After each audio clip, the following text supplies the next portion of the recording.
이제 올해도 이제 얼마 안 남았죠. 한 2주 채 안 남은 것 같아요. 벌써 한 해가 다 갔는데 한 주간 동안에 한 해를 좀 돌아봤습니다. 많은 일들이 있었더라고요. 제가 2월 달에 이제 여기 이제 청빙 받아서 1월 말에 와서 광주로 이사를 오고 또 새로운 성도님들 만나고 또 이런저런 여러 가지 일도 겪게 되고 참 많은 일들이 일어났었더라고요. 한 해를 돌아보니까. 그러면서 참 받은 것이 많았구나. 하나님 은혜 주신 것이 참 많았구나라는 그런 생각이 들었습니다. 그래서 너무너무 감사한 시간이었고요. 특별히 감사한 것들은 이제 너무 귀한 분들을 만나게 돼서 너무너무 감사했고, 또 특별히 주일학교가 막 이렇게 아이들이 점점점 늘어나고 부흥하면서 맨 처음 왔을 때는 우리 서준이밖에 없었는데 서준이만 이렇게 다 둘만 있었는데 지금 막 애들을 씩씩 벅적 하잖아요. 너무너무 아이들이 부흥해서 너무너무 감사하고, 특별히 또 감사한 것은 애들이 교회를 너무너무 좋아해요. 우리 유건이는요, 자기 집이 교회 3층이었으면 좋겠다. 제가 거짓말하는 게 아니에요. 유건이한테 가서 물어보세요. 유건이는요, 자기 맨날 교회에서 살고 싶대요. 엄마들이랑 놀고 싶고 친구들이랑 놀고 싶고, 그래서 자기 집은 3층이고 싶대요. 신입사님을 생각해보세요. 여기 새를 지금 어떻게 지금 목상이 다 뜯겨가지고 지금 들어올 수는 없는데 저기 어디 목양실이라도 뒤에 하면서 유건이는요, 이렇게 교회가 좋대요. 근데 유건이만이 아니고 우리 아이들이 다 교회가 너무 좋대요. 여러분, 이것은 굉장히 영적인 부분이라고 생각을 합니다. 그저 와서 놀고 중요한 게 아니라, 그게 좋은 게 아니라 아이들은 이곳에 오면 주님의 은혜를 느끼는 거예요. 할렐루야. 영적으로 이 아이들 똑같습니다. 여러분, 영적인 존재예요. 그냥 노는 게 좋은 게 아니라 이곳에 오면 정말 귀한 우리 성도님들, 우리 할아버지 할머니들, 엄마 아빠 같으신 분들, 형 누나 같으신 분들이 자기들을 사랑해주고 품어주고 이렇게 안아주는 것을 알아요. 그리고 하나님의 영이 이곳에 가득한 것을, 평안한 그 하나님의 은혜를 누리는 것을 이 아이들이 압니다. 그래서 교회를 너무너무 좋아하는 거예요. 교회 가고 싶다고, 교회 오고 싶다고, 교회에서 살고 싶다고 하는 게 이상한 게 아닙니다. 이상한 게 아니에요. 여기 오고 싶지 않은 여러분이 이상한 거예요. 여기 나오고 싶은 마음이 안 드는 여러분이 이상한 거예요. 애들은 지극히 정상입니다. 그래서 저는 아이들 보면서 위로가 됐어요. 아이들 생각하면서 너무너무 위로가 됐어요. 하나님 참 은혜다. 너무너무 감사하다. 정말 감사하죠, 권사님? 얼마나 귀하고 얼마나 감사하지. 예. 아유, 아멘, 할렐루야, 우리 권사님. 날마다 기도하시고, 권사님한테 기도의 표적이 되시면요, 벗어날 수가 없어요. 여기 오신 분들은요, 권사님이 눈도장을 찍으시거든요. 그러면 막 기도하세요. 여기 지금 몇 분 계시죠? 여기 우리 권사님 너무너무 감사하고, 참 그래서 하나님께서 우리 교회에 부어주신 은혜가 참 많구나 라는 생각이 들었고요. 그리고 한 해 참 어려움도 있었죠. 여러 가지 어려움도 있었지만 하나님께서 그때마다 피할 길을 또 주시고, 또 방법도 주시고, 또 이런저렇게 여러 모양으로 채워주셔서 오늘까지 오지 않았나라는 생각이 들고, 그리고 무엇보다 더 감사했던 건 뭐냐면 함께여서 참 좋다 생각이. 함께여서 나 혼자 막 그냥 그게 아니라 우리가 함께여서 참 좋다라는 생각이 들어서 너무너무 감사했습니다. 그리고 하나님께서 우리 꿈있는 교회를 왜 이렇게 세우시고 우리를 왜 이렇게 공동체로 불러주셨을까요? 서로 사랑하고 섬기고 세상이 줄 수 없는, 엄청난 그 세상이 줄 수 없는 그 기쁨들을 누리고 감사하며 살라고 우리를 불러주신 줄 믿으시기 바랍니다. 여러분, 이제 얼마 안 남았어요. 2주 남았는데요. 그동안 못 만난 분들 있으시죠? 좀 이렇게 관계가 조금 이렇게 서먹서먹하셨던 분들, 또 이렇게 얼굴 잘 못 보셨던 분들, 그런 분들 이제 한 2주 남았는데 좀 찾아가시면서 같이 만나셔가지고 차 한잔, 향기로운 커피 한잔 하시면서, 차도 한잔 하시면서 얘기 나누시고 하셔서 정말 성도의 교제를 좀 나누시고요. 내년에 이제 소망을 가지시고 기대를 가지시고 출발하셨으면 좋겠어요. 그래서 정말 우리 성도님들 정말 내년을 잘 이렇게 한 마음으로 준비하셨으면 좋겠고, 정말 올 한 해를 돌아보면서 또 서로 위로하시면서 격려하는 시간이 되었으면 좋겠습니다. 네. 지난주에 우리가 여호수아 이제 마지막 설교를 같이 봤죠. 여호수아가 이스라엘 백성들을 다 불러놓고 너희가 오늘 택해라. 섬길 자를 택해라. 오직 나와 내 집은 여호와를 섬기겠노라 라고 이제 그 굉장히 유명한 설교를 합니다.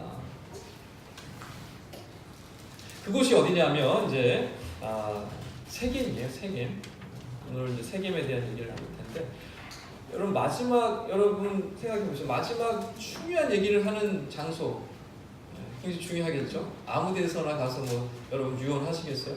아무 데나 가서 뭐 여러분 그냥 마지막 얘기를 하겠습니까? 그렇지 않겠죠. 그 마지막 설교한 곳이 바로 세겜인데요. 굉장히 중요한 의미가 있습니다. 우리가 좀 말씀을 볼 텐데, 오늘 24장 뒷부분을 읽었는데요. 24장 1절을 같이 한번 읽어보도록 하겠습니다. 24장 1절, 여러분 성경책 보시고 24장 1절입니다. 여호수아 24장 1절, 여호수아가 다 같이 읽겠습니다. 시작. 여호수아가 이스라엘 모든 지파를 세겜에 모으고 이스라엘 장로들과 그들의 수령들과 재판관들과 관리들을 부르매 그들이 하나님 앞에 나와 선지라. 아멘. 마지막 설교를 하기 위해서 온 이스라엘 백성들을 세겜으로 불러 모았어요. 여러분 왜 세겜이었을까? 왜 세겜이었을까요? 이제 오늘 이제 그 얘기를 좀 추적을 좀 해보도록 하겠습니다. 모세가 죽고 두렵고 떨림으로 이 여호수아가 지도자의 자리를 이어받아서 이스라엘 백성들과 함께 요단강을 건너죠. 요단강을 건너는 순간부터 엄청난 다이나믹한 일들이 일어납니다. 그렇죠? 요단강을 건너고 여리고성을 맞이하고 아이성 전투가 일어나고 막 정복 전쟁이 일어나고 굉장히 많은 일들이 일어났습니다.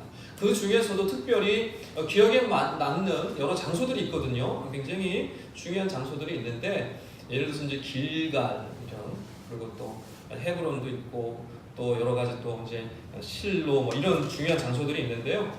그런 중요한 장소들이 많이 있었음에도 불구하고 여호수아가 마지막 설교의 장소를 세겜을 정했어요. 그래서 길갈도 굉장히 중요한 장소인데, 길갈은 어떤 곳이었냐면 이스라엘 백성들이 요단강을 제사장이 법궤를 면 제사장이 요단강을 발을 딱 디디는 순간 요단강이 어떻게 됐어요?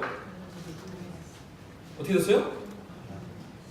어떻게 됐어요? 요단강을 딱 밟자마자 물이 어떻게 됐어요?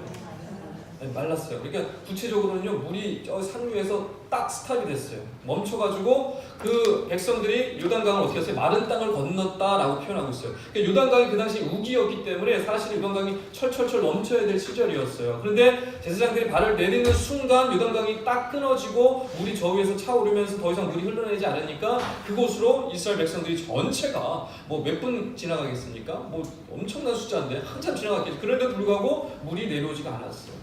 그것을 기념하기 위해서 요단강 안에 있는 커다란 돌을 가져다가 비석을 세우죠. 비석을 세우고 이 사실을, 이 역사를 우리가 잊지 말자라고 했던 그 기념을 세웁니다. 그곳이 어디예요? 길갈이에요. 길갈.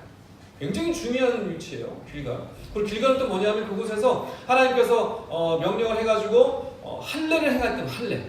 이스라엘 백성들이 그동안 노예 생활하고 광야에서 할례를 행하지 않았어요. 그러니까 할례를 이제 그곳에서 행하게 하죠. 그 할례를 행했던, 그래서 이스라엘 백성들이 하나님 앞에 다시 한번 새롭게 출발하는 굉장히 중요한 자리가 이제 길갈이었는데, 길갈에서 설교하지 않았어요.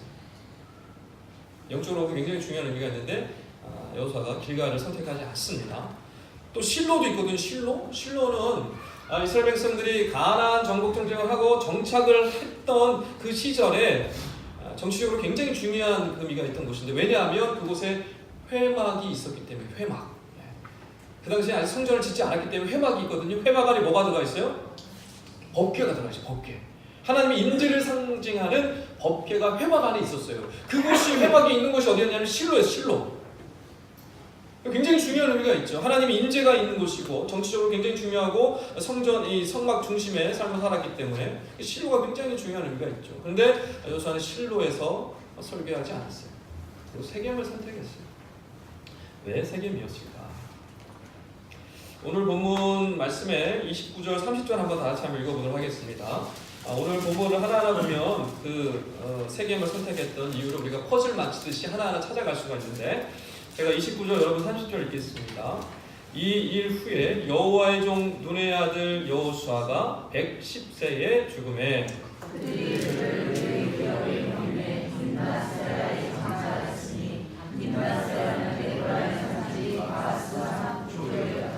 아멘. 여러분 지금 여호수아가 죽고 어디에 장사돼요? 어디? 딥낫세라. 딥낫세라. 이름도 어렵죠? 딥낫세라. 근데 이 딥낫세라가 어디에 속한 땅이었어요? 에브라임 지파에 속한 땅이었어요. 그럼 여호수아가 속한 지파는 어디예요?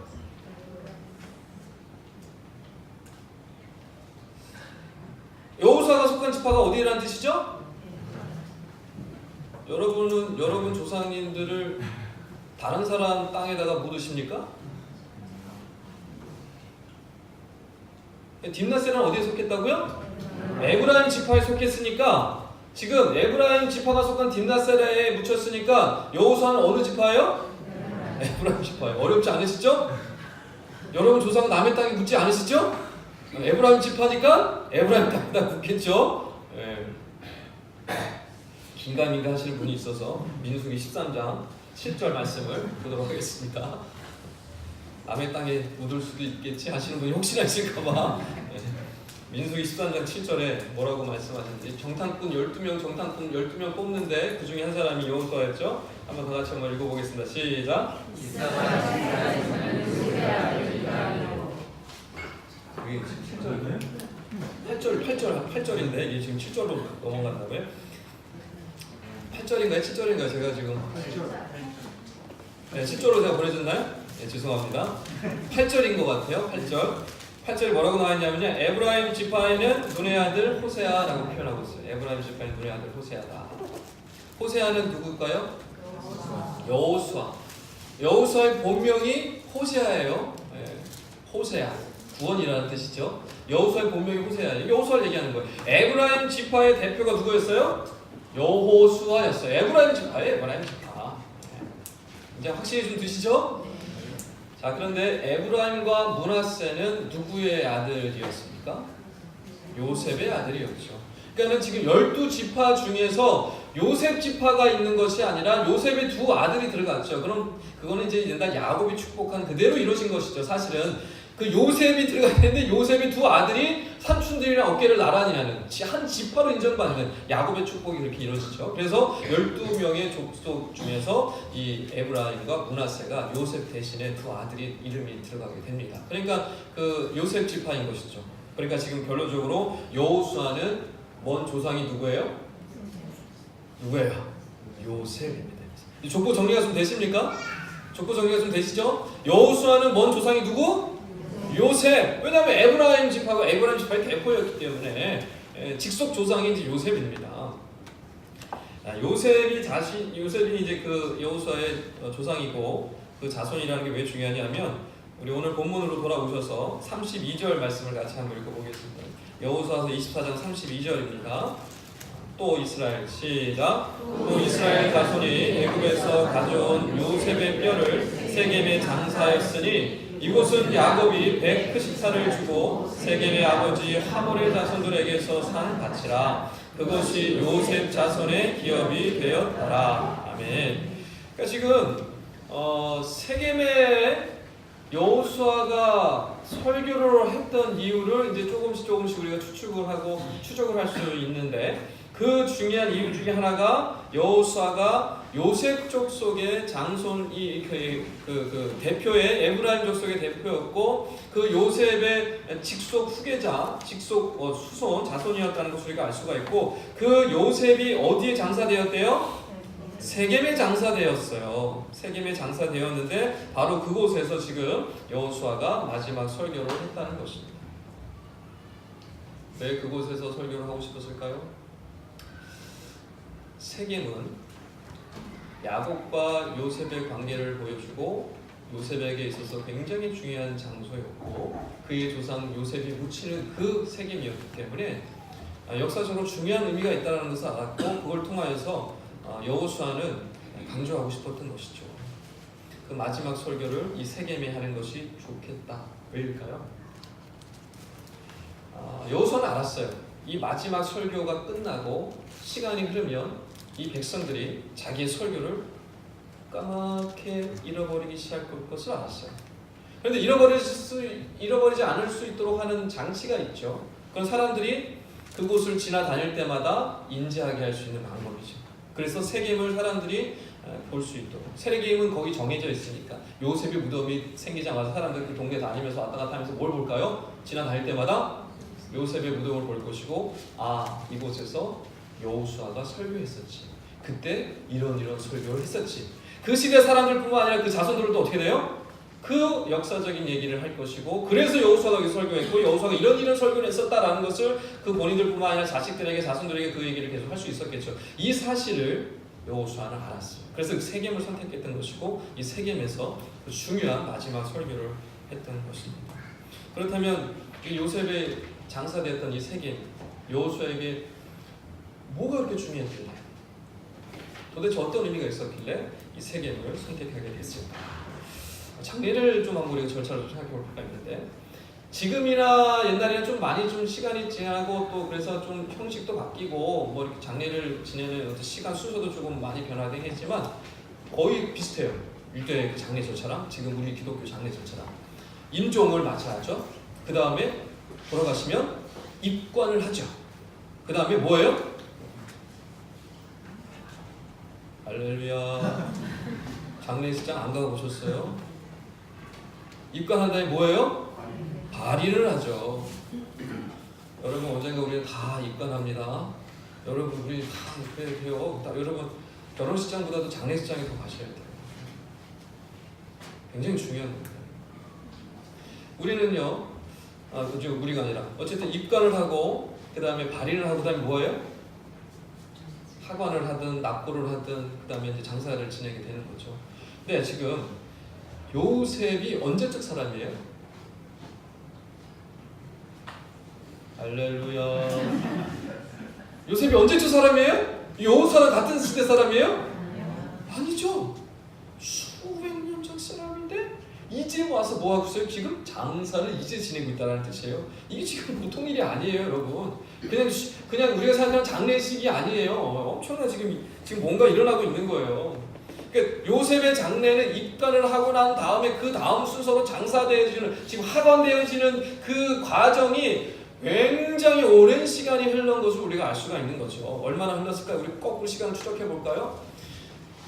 여호수아가 정복 전쟁을 한 시간을 보통 한 30년 잡습니다. 30년. 잘 더 하세요. 광야 생활 몇 년? 40년. 애굽 생활 몇 년? 430년이라고 나와 있어요, 구체적으로. 그러면 합쳐보세요. 몇 년이에요? 좀 산수가 되시네. 500년. 요셉이 죽고 입관을 한 다음에 500년이 지나서 이제 비로소 세겜에 고향으로 돌아와서 야곱이 요셉을 위해서 샀던 그 땅에 500년이 지나서 와서 이제 묻히게 되는 거예요. 여러분, 세상에서 가장 긴 장례식이 누구였을까? 요셉이 요셉. 여러분 생각해보세요. 여러분 부모님을 장사 지낸다고 한번 생각을 해보세요. 입관을 하고요. 입관을 못하고 내년, 후년, 그게 아니라 500년, 자자손손 500년 그의 입관의 그 유고를 가지고 500년 동안 보관하다가 비로소 세겜에 장사를 하는 거예요. 여러분 자녀들의 마음이 어때요? 보통 일이 아니에요. 그곳이 어디라고요? 세겜. 자, 500년 전으로 거슬러 올라가 보입니다. 창세기 50장 24절 26절을 같이 볼 텐데, 요셉이요 마지막 죽는 순간에 유언을 하고 죽습니다. 그 유언을 자식들에게 뭐라고 얘기하느냐? 굉장히 중요한 얘기를 합니다. 요셉의 유언을 한번 우리 같이 보겠습니다. 50장, 창세기 50장 24절 26절인데요. 다 피셨어요? 여러분 제가 24절, 여러분 25절 26절을 같이 읽습니다.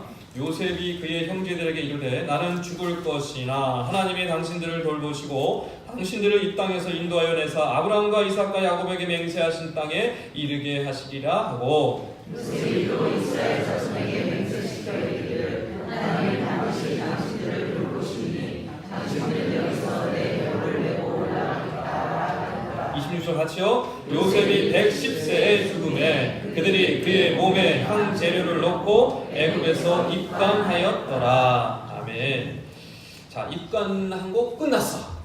그리고 어떻게 500년 후에 어떻게 된 거예요? 비로소 장례가 마친 거예요. 500년이라는 시간 동안 장례식이 진행이 된 거예요. 이 요셉 족속에게는 요셉이 유언을 했어요. 내 뼈 여기다 묻지 말아라. 내 뼈는 고향으로 가지고 가라. 너네가 반드시 하나님께서 너희를 인도해내서 다시 고향 땅 가나안으로 인도해 주실 텐데 그때 너희들이 내 뼈를 반드시 가지고 가고 나는 여기서 절대로 묻힐 마음 없다. 너희들 알아서 해라. 나를 끝까지 내 뼈를 가져다가 너희가 거하는 가나안 땅 내가 거할 그 땅으로 가서 내 고향에 나의 뼈를 묻어달라라고 신신당부를 합니다. 신신당부를. 그래서 이스라엘 백성들 그 요셉 자손의 그 자식들의 후손들이 어떻게 했을까요? 애굽에서 몇 년 동안 노예 생활을 했습니까? 430년. 그리고 출애굽을 하게 되죠. 하나님이 인도해. 정말로 요셉의 예언대로 하나님이 그들을 돌아보셔서 모세를 보내셔가지고 그들을 출애굽시켜 주시잖아요. 출애굽할 때 어떻게 했을까? 뼈를 놔두고 갔어요? 놔두고 갔으면 지금 세계 땅에서 장사한 뼈는 누구 뼈야? 그러면 뼈를 어떻게 했을 것 같으세요? 가지고 나왔겠죠. 성경에 나왔을 거예요. 나왔죠. 출애굽기 13장 18절 19절입니다.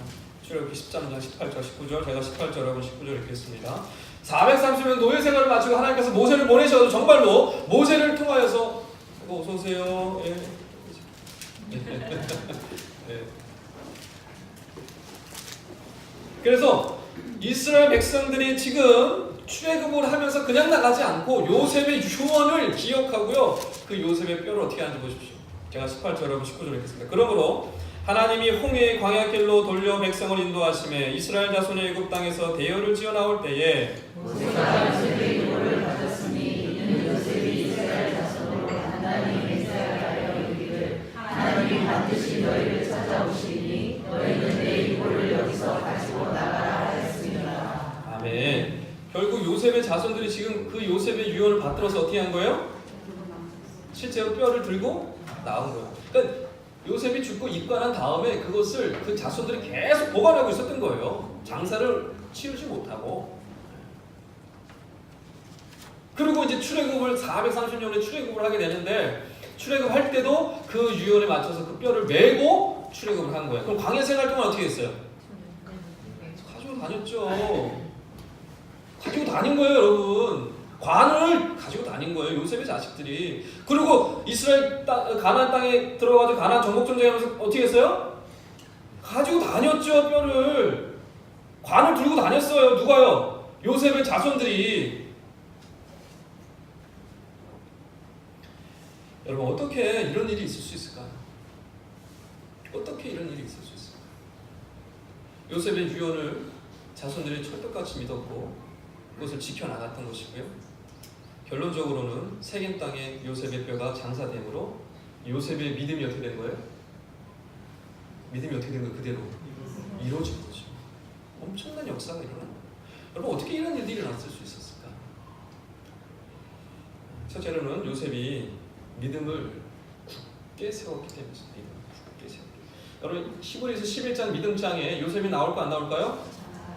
나오죠.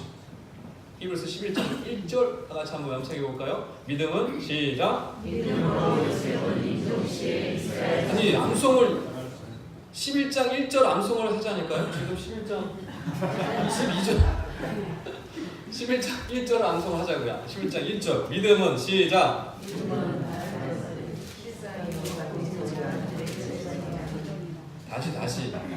다시 시작. 믿음은 바라는 것들의 실상이요 보이지 않는 것들의 증거이야. 할렐루야. 아멘. 못 외우세요 이거? 어릴 때부터 늘 그냥 달고 다니시던 말씀인데. 자, 그런데 요셉이 어디에 등장하냐면 히브리서 11장 22절에 등장을 하죠. 다 같이 한번 읽어보겠습니다. 시작. 오늘 좀 손발이 안 맞는 방송팀이라 좀 오늘 손발이 좀 안 맞다. 11장 22절 다 같이 한번 시작. 믿음으로 요셉은 임종시에 이스라엘 자손들이 떠날 것을 말하고 또 자기 뼈를 위하여 명하였으며. 요셉이 믿음으로 그 뼈를 자손들에게 말하면서 명령했어요. 그 믿음을 요셉은 굳게 세웠습니다. 여러분, 오늘 말씀을 통해서 볼 수 있듯이요. 여러분의 믿음은 여러분의 믿음만이 아닙니다. 지금 요셉의 믿음이 어떻게 되어진 거예요? 자손 대대로 이루어진 거예요. 믿음은 뭐라 그랬어요? 분명히 바라는 것들의 실상이요 보이지 않는 것들의 증거라고 했죠. 요셉은 그것을 본 거예요? 못 본 거예요? 보았죠. 이 믿음이 요셉의 믿음만으로 끝났어요?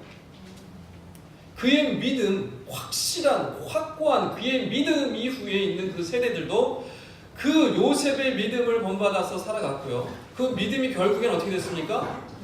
보이는 것으로 나타났어요. 실제가 되었습니다. 요셉의 믿음은요, 그의 믿음만이 아니었어요. 그 자손들이 그 믿음이 이루어지는 것을 두 눈으로 똑똑히 봤고요. 확실한 증거, 실상이라는 것을 그 자손들이 경험했던 것입니다. 누가 믿음을 굳게 세웠기 때문에 이런 일들이 가능했던 거예요? 요셉. 할렐루야.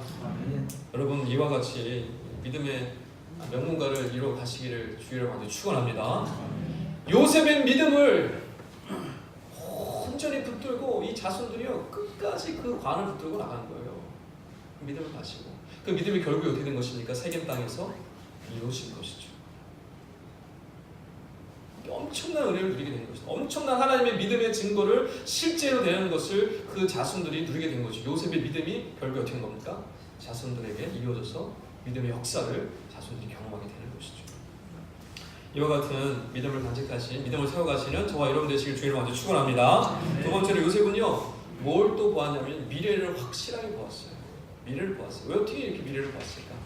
여러분, 요셉 인생이 파란만장하죠. 처음에는요, 요셉도 굉장히 연약한 사람이었어요. 그런데 노예 생활하고 애굽에 팔려가지고 종노릇하고 감옥에 갇히고 오랜 생활 동안 그냥 막 바닥으로 내려가다 보니까 어떻게 됐어요?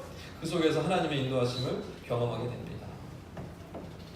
하나님이 자기를 먼저 보내셔서 형제들을 살리려고 애국으로 자기를 먼저 보냈다는 사실을 깨닫고 하나님의 인도하심을 바라보게 되죠.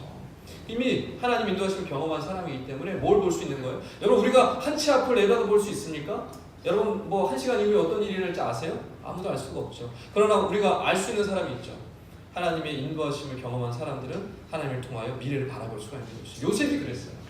하나님의 인도하심을 맛보고 하나님의 역사하심을 돌보심을 경험하고 나니까 보이는 거예요. 앞날이 보이는 거예요. 그 앞날이 보이니까 어떻게 하는 거예요? 자식들에게 떳떳하게 마치 눈앞에서 보고 있는 것처럼 자신의 뼈가 그 먼 가나안 땅으로 돌아가서 그 야곱이 사줬던 그 땅 세겜에 묻힐 것을 어떻게 하고 있는 거예요? 둘은 똑똑히 보고 있는 거예요. 뭐로? 믿음으로. 할렐루야. 그 미래를 바라보는 거예요. 누구 때문에? 하나님이 인도하실 것을 바라보니까, 하나님이 돌아보심을 자기가 확신하니까 그게 보이는 거야. 눈앞에 있는 것처럼 보이는 것처럼 얘기하는 거야. 자식들에게. 나 여기 절대로 안 묻힐 것이다. 나 거기 묻힐 때 따로 있다. 너희들 난 분명히 뼈를 데리고 와서 거기다 묻어야 된다. 그 믿음을 가지고 보이는 듯이 얘기하고 있는 거예요. 이와 같은 미래를 세워갔던 것이죠. 미래를 마치 보는 것처럼 얘기했던 것이죠. 여러분, 하나님의 인도하심을 믿으십니까? 정말 믿으십니까? 그러면 하나님의 인도하심을 믿으면 여러분 미래를 여러분 세워가시면 돼요. 누가 함께 하실 것이기 때문에? 하나님이 함께 하실 것이기 때문에. 여러분, 미래를 세워가십시오. 여러분 자녀와 여러분 가족과 미래를 세워가세요. 막막하고 두렵고 떨리고 그건 세상 사람들 얘기입니다. 하나님을 경험하지 못했기 때문에, 하나님의 인도하심을, 하나님의 돌보심을 맛보지 못했기 때문에 그냥 미래가 막막하고 두려울 뿐이에요. 하나도 안 보이는 것이죠. 그러나 하나님의 인도하심을 맛본 사람들, 하나님의 돌보심을 맛본 사람들, 인도하심을 한 걸음 한 걸음 경험한 사람들은 다릅니다. 왜요? 하나님이 나를 인도해 줄 것이니까. 또 믿음으로 미래를 볼 수 있는 것이죠. 여러분, 이 하나님이 주신 믿음으로 미래까지도 계획하시고 바라보시고 나가시는, 그래서 하나님의 놀라운 역사하심을 경험하시는 저와 여러분 되시길 주의로 많이 축원합니다. 말씀을 좀 마무리를 하겠습니다. 오늘 공동회의에서 조금 전에 좀 서두릅니다. 세겜의 뜻이 있어요. 세겜은 무슨 뜻이냐? 어깨라는 뜻을 가지고 있어요. 어깨. 왜 어깨일까? 자료를 찾다 보니까 재밌는 거를 보게 됐는데, 이스라엘 백성들이 요단강을 건너서 여리고성에서 큰 승리를 이루고 아이성에서 크게 한번 당하고 다시 한번 아이성을 정령하고 난 다음에 이제 본격적으로 가나안에 들어가기 위해서 골짜기 앞에 딱 쓰거든요. 그 골짜기에 딱 도착하면요, 이제 그 곳이 바로 이제 세겜이, 그 골짜기가 세겜인데, 세겜에 딱 보면 세겜의 형상이 어떻게 되냐면, 골짜기여서 양쪽에 산이 떡 하고 있어가지고 세겜 딱 그 장소에서 딱 바라보면요, 마치 산을 양쪽에 메고 있는 어깨 형상이에요. 그래서 세겜이에요. 세겜이 양쪽에 봉우리 큰 산 두 개가 이렇게 어깨에 있는 것처럼 이제 그 가운데 골짜기가 세겜이에요. 그러니까 그 어깨라는 이름이 나올 수밖에 없어요. 여러분 여호수아서 맨 처음에 이제 우리 보시면서 아시겠지만 이제 기억하시는 분들은 한번 더더 보십시오. 아이성 마치고 골짜기로 와서 여호수아가 2개의 산의 앞에 놓고 이스라엘 백성들에게 시킨 게 있습니다. 축복과 저주의 말씀을 선포하게 합니다. 무슨 산이 기억나세요? 에발산과 그리심산. 할렐루야. 기억하시는 분들 많이 계시네요. 2개의 산은요 똑같은 크기예요. 똑같은 크기, 모양도 뭐 똑같아요. 그런데 그리심산은 나무와 풀이 울창한 생명력이 넘치는 산이고요. 에발산은 민둥산, 바위와 흙만 있는 산이에요. 신기해요. 똑같은 산인데 양쪽에 똑같은 산이 있는데 골짜기 하나로 하나를 가운데 두고 골짜기 사이로 하나 두고 한쪽에는 그리심산, 하나는 에발산이에요. 그러니까 모세가 여호수아에게 그 얘기했던 그 이스라엘 백성들 얘기했던 것을 여호수아가 그대로 그 세겜에 도착을 해서 업계라는 이름을 가지고 있는 그 세겜, 그곳에 도착을 해서 에발산과 그리심산의 이스라엘 백성들을 딱 나누고 세운 다음에 복창하게 했어요. 하나님의 말씀에 순종하면 어떻게 된다? 그리심산과 같이 축복과 생명력이 넘치는 삶을 살게 될 것이고, 하나님의 말씀을 불순종하고 살아가면 어떻게? 에발산처럼 척박하고 사망과 죽음이 깃든 삶을 살아갈 수밖에 없을 것이다. 너희가 오늘 선택하여라 라고 했던 장소가 어디예요? 세겜이에요. 세겜. 어깨라는 뜻을 가지고 있더라고요. 어깨. 여러분, 여호수아는 마지막 설교를 세겜 땅에서 했습니다. 조상 요셉이 유언을 따라서 장세 지낸 곳이었고, 또 중요한 것은 그곳은 어깨라는 의미의 장소였어요. 여러분, 여호수아의 어깨에 얼마나 많은 짐들, 얼마나 무거운 짐들이 있었겠어요. 모세가 건네준 짐, 그게 좀 가볍겠습니까? 또 여기 앞에 있는 자손들, 또 이스라엘 백성들이 지어준 어깨의 짐, 또 자기 스스로 짊어진 어깨의 짐, 어마어마하게 많았겠죠. 근데 이제 모든 사역을 마치고 어깨라는 지명이 있는 그 세겜 땅에서 자신의 어깨에 있는 모든 짐을 구하는 거예요. 내려놓는 거죠. 여러분, 요셉의 장사 이야기는 단순히 요셉의 유언이 이루어졌다라는 정도의 차원이 아닙니다. 성경은요, 이 요셉의 믿음이 결국에는 실제화됐고, 결국에 자손들에게, 결국에 여호수아에까지 이어져서 이게 실제화되고 역사가 되었다는 것을 지금 말씀해주고 있는 것이고요. 더 나아가서는 이 믿음의 언약의 이 약속을 믿는 이 믿음의 백성들이 결국에는 이 엄청난 하나님의 역사를 경험하고 또 그런 놀라운 능력을 실제로 맛보한다는 것을 이 성경의 말씀이 보여주고 있는 것입니다. 그곳에서 여호수아는 어깨라는 이름의 그 지역에서 자신의 어깨에 있는 모든 짐들을 다 내려놓고 이제 하나님 앞에 갈 준비를 한 것이고요. 이제 그곳에서 하나님의 역사하시는 우리 자손들에게 일어나는 일들을 바라보면서 기도하는 마음으로 그 자리에 섰던 것입니다. 그래서 세겜 땅에서 여호수아가 백성들에게 마지막에 외치는 것이 무엇입니까? 하나님의 역사를 보십시오. 하나님이 우리를 이곳 여기까지 인도하셨습니다. 할렐루야. 이 하나님의 인도하심, 그걸 얘기하고 싶거든요. 마지막으로 그 얘기를 하고 싶거든요. 여러분, 바라옵기는 요셉과 같이, 또 여호수아와 같이, 그리고 또 믿음의 수많은 우리 선배들과 같이 믿음을 굳게 세우시고 또 믿음으로 여러분 미래를 세워가심으로 말미암아 정말 이 놀라운 역사하심을, 놀라운 함께하심을 맛보시고 정말 이 세겜 땅에 우리 요셉의 그 유골이 장사되어심으로 하나님의 놀라운 능력과 역사가 그들 가운데 가득히 넘쳤던 것과 같이 여러분 가정 가운데도 하나님과 함께하신 역사, 그 은혜가 가득히 풍성히 넘치시기를 주의 이름으로 축원합니다. 기도하겠습니다. 하나님 감사합니다. 오늘 이 여호수아의 마지막 이 말씀을 통해